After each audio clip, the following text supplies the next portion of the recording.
At La Senda Verde, we want to concentrate our efforts in education. If we do not educate on animal traffic, it's very difficult that this is going to stop.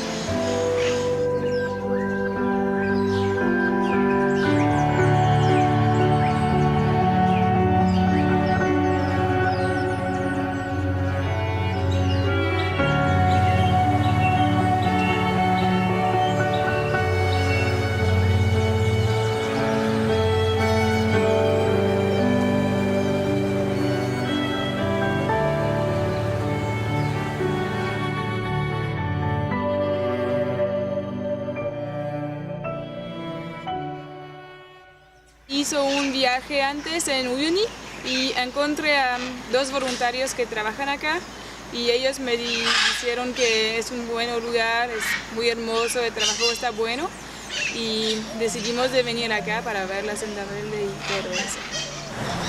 Well, la Senda Verde just happened because we didn't plan anything. La Senda Verde had another objective when it started. It was like eco kind of tourist destination. After 2 years working on that, I rescued a capuchin monkey. Some months later, another capuchin was rescued by Vicky and myself in Coroico. 2 years after that, we decided to make a sanctuary of wild animals. We started getting our license as an animal refuge and working on our management plan. We have right now 450 animals. Wild animals in Bolivia belong to the state. So it's the state the one that should take care of animals, but they don't do that. I love photography for conservation, photography for change, and I feel like Photographers Without Borders had set up an opportunity for me to be able to do that. It's great to have common organizations that want to work together to collaborate and have a common goal, and hopefully a goal for conservation and a goal for change. Yo soy el veterinario responsable de todos los animales en la senda. En Bolivia somos muy pocos los especialistas en fauna silvestre.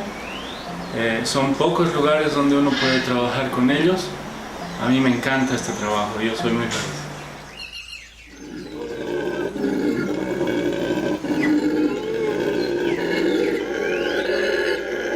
Many people are involved in that illegal trafficking because they get money out of that.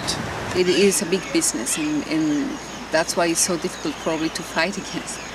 Lots of interest. Animal trafficking and poaching is a huge epidemic and problem, and I think it's something that gets shelved. And I knew I could bring awareness to my area and possibly help raise funds and awareness for the animals of Bolivia. We consider ourselves like some persons outside the nature, so we have to learn to be part of it in order to comprehend how we can live a better life.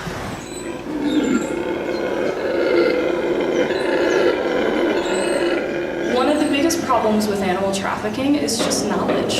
It's knowledge of what's going on out there. It's knowledge of what's going on with the animals and how animals get into trafficking and how devastating that is and how many animals get killed to put one animal into trafficking. The law in Bolivia, of course, forbids traffic, but they don't enforce the law. What they do is they send the wild animals to animal refuges, either here or other animal refuges in Bolivia like ours. And according to the rules and the laws here, we have to accept them. We cannot say no, although they all know that we are about to collapse right now. We don't have that much land for that many animals. In Bolivia, the law forbids to send animals back to the wild. So it's against the law if we try to do that. It's very risky for the wild population. It's also risky for the animals that are going to be sent back. We do not receive any money from the government. Bolivia being like a poor country, the government has other priorities, so conservation, ecology, wild animals, it's not a priority. So they do not have enough money nor the human resources to help us out with that. So it's very difficult for us to get everyday money to buy their food, to pay for the vets, to buy equipment for the clinic. We had to import the electric frames from France.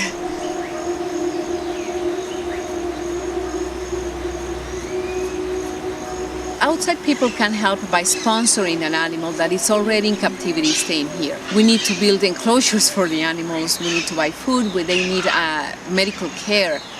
So any help that will go directly to sponsor the animal or to help the clinic with equipment or to help build an enclosure would be really great and much appreciated. Yo trabajé una semana y media y me quedo en total para 2 semanas.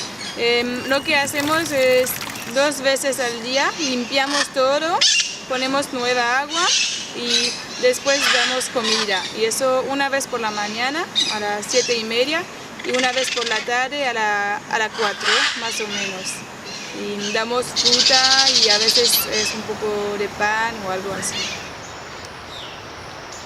The volunteers really contribute to all the program and all the work that we do here at Senda Verde. Without them, we couldn't run the place. It's lots of animals, lots of tasks at the same time. So volunteers really help. You don't need to be a photographer or a videographer to get involved and help. Anybody can help and volunteer. You have time, you have talent. Give it, even in the smallest amount, it really helps and it makes your heart happy. La Senda Verde es un lugar muy especial.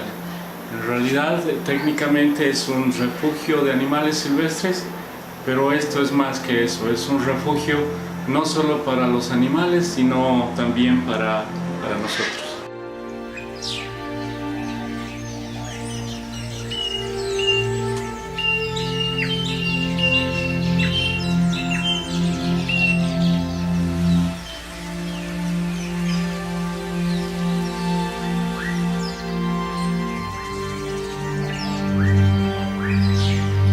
Something about being with these animals that are in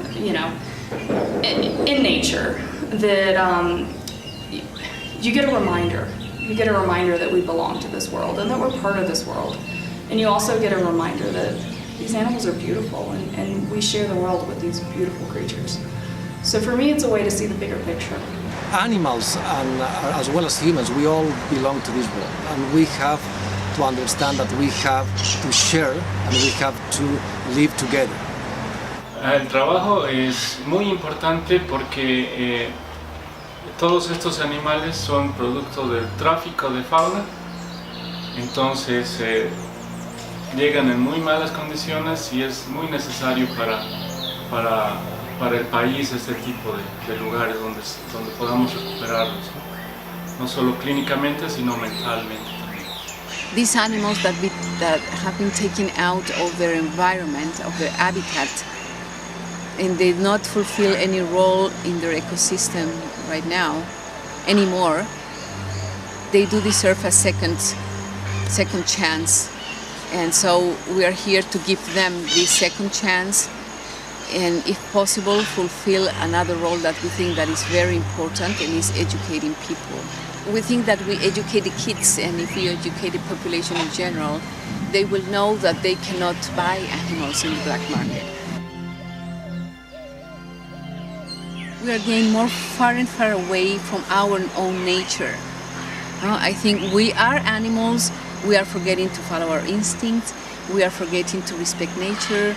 We need to start recovering all these values that relate us to the soil, to nature, no? And I think that's very important. We would like to accomplish that.